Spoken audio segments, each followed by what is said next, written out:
अच्छी और सच्ची खबरों में सबसे पहले हम बात करेंगे बैंड बाजा बारात की। कल से देश में शादियों का सीजन शुरू होने जा रहा है, क्योंकि कल है देवउठनी एकादशी।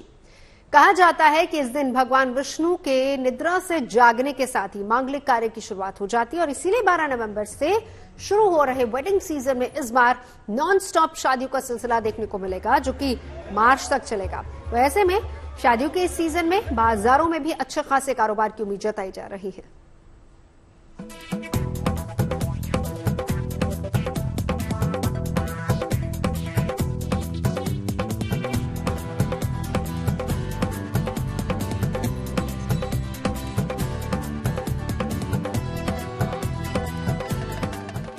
मैरिज हॉल भी तैयार,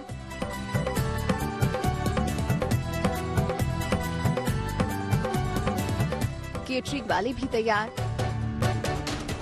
बैंड बाजा भी तैयार।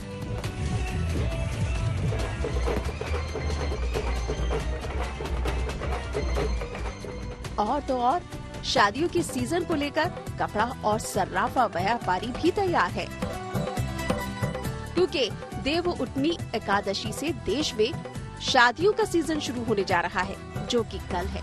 दरअसल देवउठनी एकादशी को मांगलिक कार्यों की शुरुआत के लिए सबसे अच्छा दिन माना जाता है, लिहाजा इस दिन से देश में वेडिंग सीजन का श्री गणेश हो रहा है। अब जो शादियों का सीजन है वो 12 नवंबर से 15 दिसंबर तक जो होने वाला है, उसमें कम से कम मैं ये समझता हूँ 4.5 लाख शादियां दिल्ली में हैं। शादी ब्याह भी लाखों की तादाद में है दिल्ली के अंदर, और यहाँ तो दिल्ली से बाहर का व्यापारी भी आता है। तो अब की बार व्यापार बहुत अच्छा होना चाहिए, ऐसी हमारे को उम्मीद है। बहुत उत्साहित हैं लोग, और अच्छी वैरायटी, लेटेस्ट वैरायटी, हल्की वैरायटी जैसी ग्राहक को रेंज वाइज हम देने की कोशिश कर रहे हैं। तो अब की बार बहुत अच्छा व्यापार जाना चाहिए। शादियों के सीजन को देखते हुए देश भर के बाजारों में भी अच्छी खासी रौनक देखने को मिल रही है। त्योहारों के बाद से ही कोई कपड़ों और गहनों की खरीदारी में जुटा है, और कोई गाड़ी, बर्तन, फर्नीचर और गृहस्थी से जुड़ा सामान खरीद रहा है, ताकि बेटे बेटियों की शादी धूमधाम से की जा सके।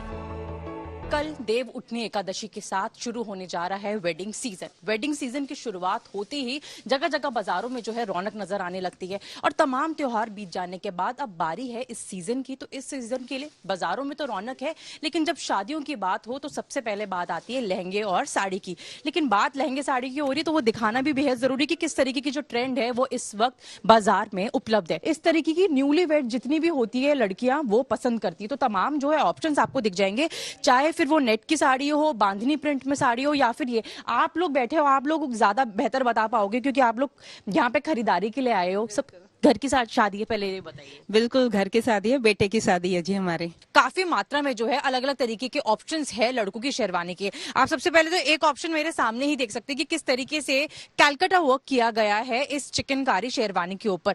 आइवरी एक ऐसा शेड है, क्रीम, ऑफ वाइट, ये 3-4 शेड ऐसे हैं जो सबसे ज्यादा लड़कों के लिए ऑप्शन यही है। बिल्कुल मैम, सबसे ज्यादा ये चलते हैं शेड इस टाइम। ब्राइट कलर्स को इतने ज्यादा प्रेफर नहीं करते। ब्राइट कलर आजकल चलता नहीं, क्योंकि पार्टी फंक्शन में वो ब्राइट कलर अच्छा लगता है। और इसमें ऑफ वाइट कलर हो गया, क्रीम शेड हो गया, ये सब शेड चल रहे हैं इस टाइम। और आजकल ना सबसे ज्यादा चल रहा है मोनोटोन। मोनोटोन क्या होता है? जैसी शेरवानी है वैसी पगड़ी, वैसा ही दुपट्टा। ये तस्वीरें देश की राजधानी दिल्ली से है, जहां शादियों के इस सीजन को लेकर कारोबारियों ने भी पूरी तैयारी कर रखी है। व्यापारियों के संगठन confederation of all India traders यानी कैट का अनुमान है कि अकेले राजधानी में ही नवंबर और दिसंबर के महीने में 4.5 लाख शादियां हो सकती हैं, जिससे 1.5 लाख करोड़ रुपए का कारोबार होने की उम्मीद जताई जा रही है। शादी का जो सीजन है उसमें जो व्यापार होता है उसमें छोटे से छोटे कारीगर से लेकर के बड़े से बड़े व्यापारी को बड़ा व्यापार मिलता है। कुल मिलाकर के यदि देखा जाए तो रेडीमेड गारमेंट हैं, गिफ्ट आइटम्स हैं, इसके अलावा घड़ियां हैं, टॉयज हैं, खाने पीने की वस्तुएं, ऐसी बहुत सारी वस्तुएं हैं जिनको बड़ा व्यापार मिलता है। खास बात यह है कि इस बार शादियों का ये सीजन लंबा चलने वाला है।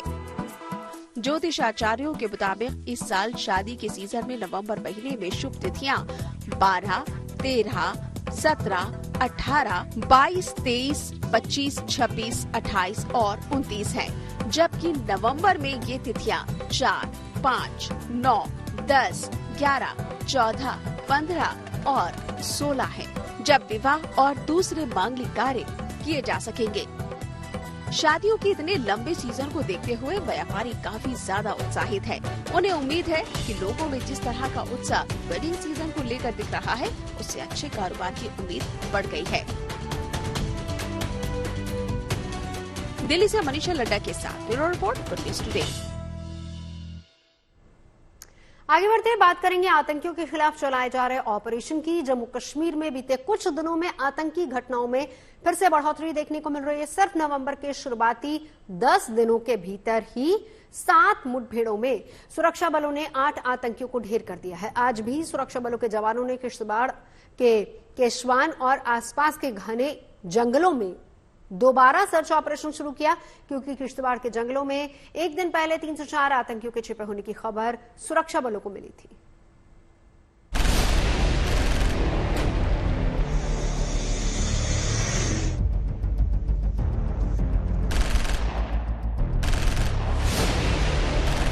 ऊंचे ऊंचे पहाड़, घना जंगल और जंगल में चप्पे चप्पे की तलाशी लेते सुरक्षा बल के जवान। ये तस्वीरें जम्मू कश्मीर के किश्तवाड़ से आई हैं, जहां एक दिन पहले सुरक्षा एजेंसियों को 3-4 आतंकियों के छिपे होने की सूचना मिली थी, जिसके बाद आतंकियों के खिलाफ ऑपरेशन लॉन्च किया गया तो आतंकियों ने फायरिंग शुरू कर दी। लिहाजा जवाबी कार्रवाई सुरक्षा बल की तरफ से भी की गई, लेकिन ऑपरेशन के दौरान स्पेशल फोर्स के 4 जवान घायल हो गए, जिसमें एक जवान की इलाज के दौरान मौत हो गई।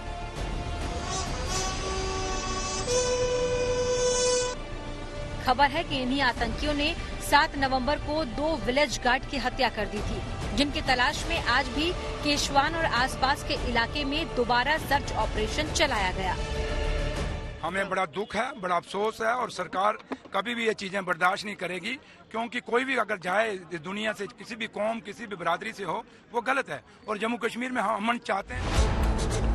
हाल के दिनों में सुरक्षा एजेंसियों ने जिस तरह से आतंकियों के खिलाफ कार्रवाई तेज की है, उससे बौखलाए आतंकी आम लोगों को निशाना बना रहे हैं। कभी कंस्ट्रक्शन साइट पर हमला, कभी विलेज गार्ड की हत्या और कभी प्रवासी मजदूरों पर हमला। नवंबर महीने की शुरुआती 10 दिनों के भीतर ही 7 आतंकी मुठभेड़ हो चुकी है, जिनमें 8 आतंकियों को अब तक ढेर किया जा चुका है। जम्मू कश्मीर में नवंबर के पहले 10 दिन काफी चुनौतीपूर्ण रहे हैं सुरक्षा बलों के लिए। 7 एनकाउंटर हो चुके हैं जम्मू कश्मीर के अलग अलग हिस्सों में। इसमें 8 मिलिटेंटों को जो है मार गिराया गया है। ज्यादातर ये नॉन लोकल हैं, जैश ए मोहम्मद से इनका ताल्लुक है। और इसके अलावा श्रीनगर की बात करें तो जो काफी भीड़ भाड़ वाला संडे मार्केट रहता है, वहां एक ग्रेनेड का धमाका हुआ, ग्रेनेड अटैक हुआ, जिसमें 12 जो स्थानीय लोग हैं, सिविलियन हैं, वो जख्मी हुए। तो ओवरऑल काफी तेजी आई है मिलिटेंसी रिलेटेड घटनाओं में पिछले 10 दिन से, और अगर सूत्रों का माने तो ये तेजी बरकरार रह सकती है, क्योंकि सुरक्षा बल काफी ऑपरेशन प्लान कर रहे हैं, जगह जगह तलाशी अभियान है। सूत्रों के हवाले से खबर है कि सर्दियों की शुरुआत के साथ ही बॉर्डर पार से घुसपैठ की घटनाएं बढ़ी हैं। आतंकियों की कोशिश बर्फबारी से पहले ज्यादा से ज्यादा घुसपैठ की है। ऐसे में सुरक्षा एजेंसियों ने भी घुसपैठ की इन घटनाओं को रोकने और आतंकियों के खात्मे के लिए बॉर्डर पर मुस्तैदी बढ़ा दी है। हर साल जम्मू कश्मीर में ऐसा देखा गया है कि सर्दियों का मौसम आने से पहले, बर्फबारी होने से पहले जो घुसपैठ की कोशिशें हैं बढ़ जाती हैं। इस बार भी कुछ ऐसा ही जो है खुफिया एजेंसीज अलर्ट कर रही हैं। सेना जो है हाईएस्ट अलर्ट पे है और एलओसी पे जगह जगह पेट्रोलिंग हो रही है। एंटी ऑब्स्टिकल जो इन्फिल्ट्रेशन ऑब्स्टिकल सिस्टम है वो भी एक्टिवेटेड है, और उसके अलावा सर्वेलेंस, यानी कि जो लेटेस्ट सर्वेलेंस डिवाइसेस हैं, सेंसर हैं, कैमराज हैं, वो भी फिट किए गए हैं, थर्मल इमेजर्स लगाए गए हैं। तो पूरी कोशिश है सेना की तरफ से कि घुसपैठ को रोका जाए। लेकिन सूत्र ये भी कह रहे हैं कि कुछ जगह से घुसपैठ हो चुकी है, और तभी घाटी और जम्मू में जो ऑपरेशन हो रहे हैं, जंगलों में जो मुठभेड़ आए दिन जो है दिखाई दे रही है, वो उसी वजह से है। पाकिस्तानी आतंकी संगठनों के इशारों पर जम्मू कश्मीर में फिर बढ़ रही इन घटनाओं के खिलाफ विरोध प्रदर्शन का दौर भी शुरू हो चुका है। ये तस्वीरें जम्मू से आई हैं, जहां आज डोगरा फ्रंट से जुड़े लोगों ने पाकिस्तान के खिलाफ नारेबाजी करते हुए अपना विरोध दर्ज कराया। श्रीनगर से मीर फरीद के साथ bureau report, good news today.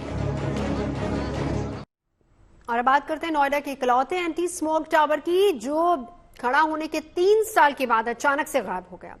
नवंबर 2021 में एंटी स्मोक टावर के उद्घाटन के दौरान बड़े बड़े दावे किए गए थे। उस समय 1 किलोमीटर के दायरे की हवा को पूरी तरह से साफ करने की बात भी कही गई थी, लेकिन अब नोएडा में पीक पर पहुंच रहे प्रदूषण के दौरान एंटी स्मोक टावर लापता हो गया है। स्मोक टावर तो आप छोड़िए, यहां उद्घाटन वाली शिलापट को भी हटा दिया गया है, जिस पर स्मोक टावर का उद्घाटन करने वाले मंत्री और नेताओं के नाम लिखे थे।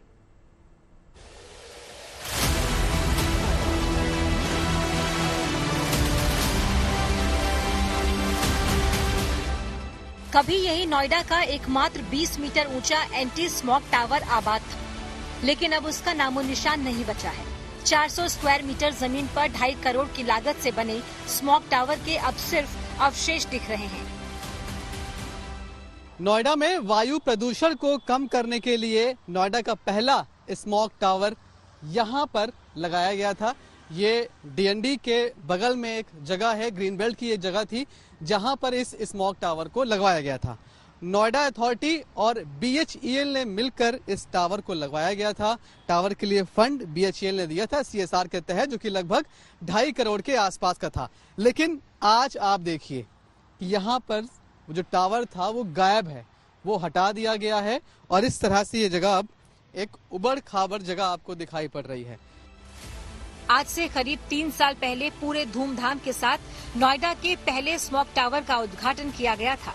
तब कार्यक्रम में तत्कालीन भारी उद्योग मंत्री महेंद्र नाथ पांडे, गौतम बुद्ध नगर के मौजूदा सांसद डॉक्टर महेश शर्मा, नोएडा प्राधिकरण की तत्कालीन सीईओ ऋतु महेश्वरी समेत कई गणमान्य लोग शामिल रहे।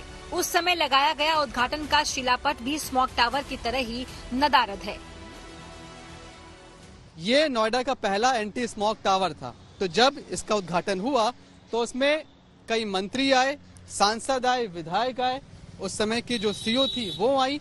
लेकिन अब देखिए इस पत्थर यहाँ पर एक लगा हुआ था और उस पत्थर में सभी नेताओं के, मंत्रियों के नाम लिखे हुए थे। यहीं खड़े होकर उन लोगों ने फोटो खिंचवाई थी। अब वो पत्थर तक यहाँ से हटा दिया गया है। स्मोक टावर के उद्घाटन के समय उसकी तरफ से 80,000 घन मीटर प्रति घंटे की क्षमता से करीब 1 किलोमीटर के दायरे में हवा साफ करने का दावा किया गया था।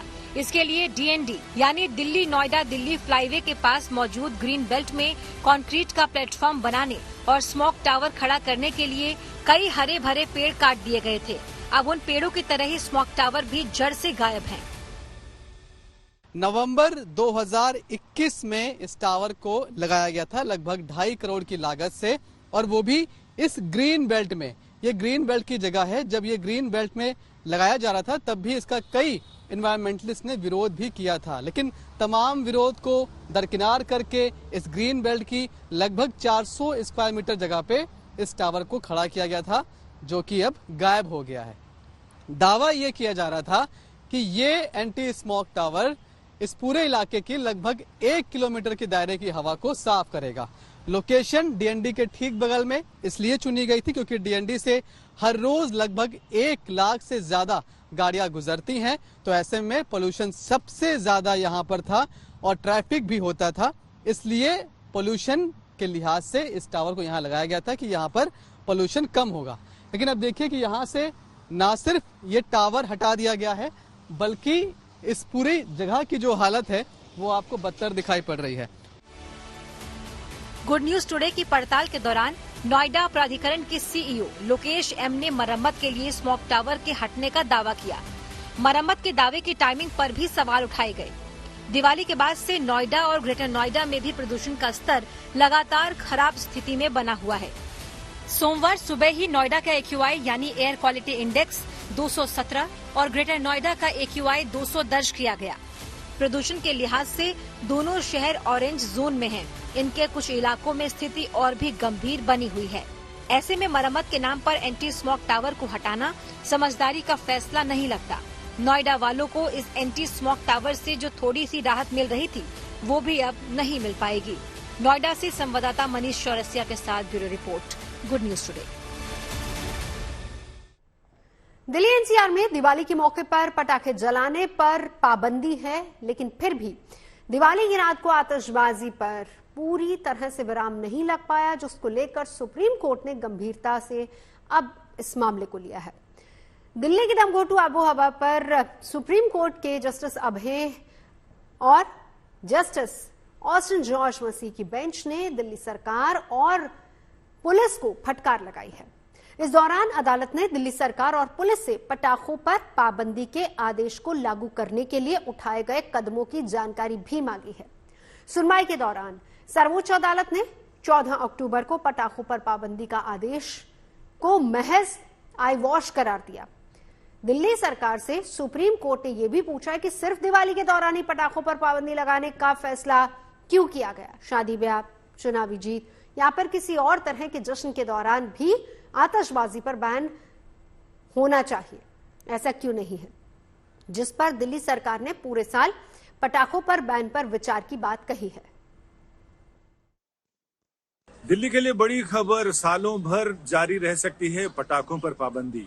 शादी ब्याह हो, कोई उत्सव हो, जश्न का मौका हो, या फिर चुनाव जीतने हारने की बात हो, या फिर कोई ऐसा मौका दशहरा या फिर नया साल का स्वागत करना हो, दिल्ली में सालों भर लागू रह सकती है पटाखों और आतिशबाजियों पर पाबंदी।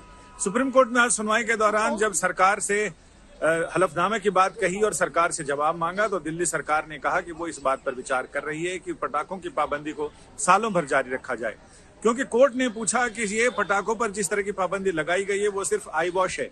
सिर्फ दिवाली पर ही पटाखों की पाबंदी या दशहरे पर ही क्यों, बाकी समय क्यों नहीं? आगे बढ़ते बात करेंगे संगम नगरी प्रयागराज में होने वाले महाकुंभ की, क्योंकि महाकुंभ में अब कुछ ही महीनों का वक्त बचा है। ऐसे में यहां आस्था के सबसे बड़े मेले की तैयारियां तेज कर दी गई हैं। श्रद्धालुओं की सुविधाओं के लिहाज से भी कई इंतजाम किए जा रहे हैं और इन्हीं में से एक है एनडीआरएफ की ओर से चलाया गया अभियान, जिसके तहत स्थानीय नाविकों को महाकुंभ के दौरान इमरजेंसी में श्रद्धालुओं के रेस्क्यू की टिप्स दी गई है।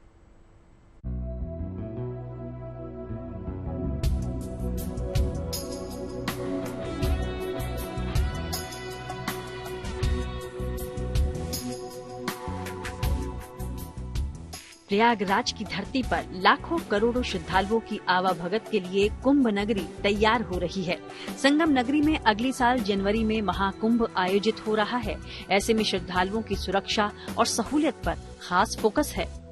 एनडीआरएफ ने स्थानीय नाविकों को कहीं नदी की लहरों पर प्रशिक्षण दिया।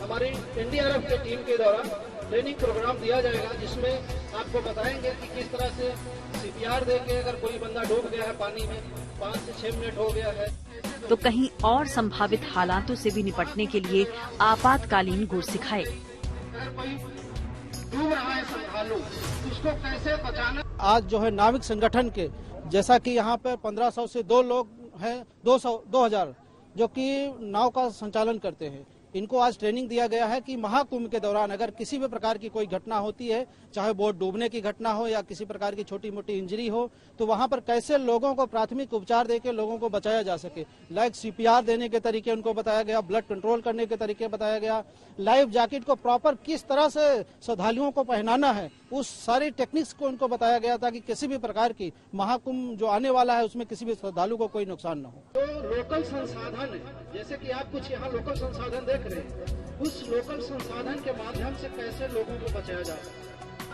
दरअसल कुंभ क्षेत्र में एनडीआरएफ की 2 यूनिट इसी काम में लगी हुई हैं, जो खासकर नाविकों को किसी भी अप्रिय हालात से निपटने के लिए सेफ्टी टिप्स दे रही हैं, ताकि वो समय पर अपने साथ ही श्रद्धालुओं की भी हिफाजत कर पाएं। सपोज अगर किसी को चोट भी लग जाए, तब वही चीज हम आपको बताएंगे कि ऐसी घटना हो भी जाए तो कैसे हम उसको कंट्रोल करना है। कुंभ के दौरान अगर कोई हादसा हो जाता है तो ऐसे में दुर्घटना से जुड़ी जानकारी सबसे पहले स्थानीय प्रशासन को देने पर जोर। हादसे में जख्मी को बैंडेज कैसे बांधी जाए, नदी में डूबने की स्थिति में या और किसी सांस संबंधी इमरजेंसी में भी पीड़ित को सीपीआर कैसे दिया जाए। तो ये इम्प्रोवाइज तरीका, जैसे ये आपका सामने लाइफ बॉय, अगर पानी में फेंक देंगे, अगर वो बंदा पकड़ लिया तो भी क्या हो जाए, आराम से बच सकता है। इन पर खास जानकारियाँ नाविकों को दी गयी। एनडीआरएफ के इस प्रशिक्षण में इन जैसी कई और इमरजेंसी सिचुएशंस को डील करने के लिए इन स्थानीय नाविकों को ट्रेनिंग दी गई, जिसको इन नाविकों ने बखूबी समझा भी। तो बोलते हैं हम कैरोटिन पल्स। किसी को भी सीपीआर देने से पहले उसके कैरोटिन पल्स को चेक करना होता है। पल्स एब्सेंट है या प्रेजेंट, पल्स मिल रही है कि नहीं। हम लोग एनडीआरएफ से टीम आई थी, जो हम लोगों को नाविक में डूब जैसे पानी में डूब के जो बेहोश हो जाते हैं उनको बचाने के लिए सीपीआर का ट्रेनिंग दिया गया है, और जो फास्ट ट्रैक ब्लड को रोकने के लिए ऐसे ट्रेनिंग एनडीआरएफ करवा रहे थे, जो ट्रेनिंग हम लोग को दे रहे हैं। उन्होंने बचाने का भी तरीका बताया, जैसे किसी को 20 मिनट तक पानी में डूब गया उसको कैसे सीपीआर करना है, तो सब ट्रेनिंग में बताते हुए गए। उसके बाद आपको बताएंगे जैसे कोई व्यक्ति अचानक बोट से एक दूसरे टकराए, किसी घायल हो गया, ठीक है, ब्लड। गंगा, यमुना और अदृश्य सरस्वती के पवित्र संगम पर लाखों श्रद्धालुओं के स्नान करने की उम्मीद है। वहीं प्रयागराज के प्रतिष्ठित मंदिरों में भी श्रद्धालु सनातन धर्म के प्रति अपनी गहरी श्रद्धा दर्शाएंगे। ऐसे में महाकुंभ 2025 को सफल बनाने के लिए शासन प्रशासन समेत कई संबंधित एजेंसियां हर आपात स्थिति से निपटने की तैयारी कर रही हैं। जाहिर है, महाकुंभ दुनिया का सबसे बड़ा सांस्कृतिक कार्यक्रम है, जिसका साक्षी बनने के लिए लाखों करोड़ों की संख्या में देसी विदेशी श्रद्धालु आते हैं। ऐसे में उन्हीं की सुरक्षा की खातिर सभी व्यवस्थाओं को धार दी जा रही है, जिसमें एनडीआरएफ की ओर से नाविकों को दिया जा रहा ये प्रशिक्षण बेहद व्यवहारिक है। किसी को भी सीपीआर देने से पहले उसके कैरोटिन पल्स को चेक करना होता है। पल्स एब्सेंट है या present. Bureau report, good news today. फिर 30 बार हो गया, फिर क्या करना है, 2 बार नाक बंद करना है। खबरें सच्ची होनी चाहिए, अच्छी खुद ब खुद लगती है। Navjot Randhawa signing off. आप सुनते रहिए गुड न्यूज, देखते रहिए गुड न्यूज टुडे।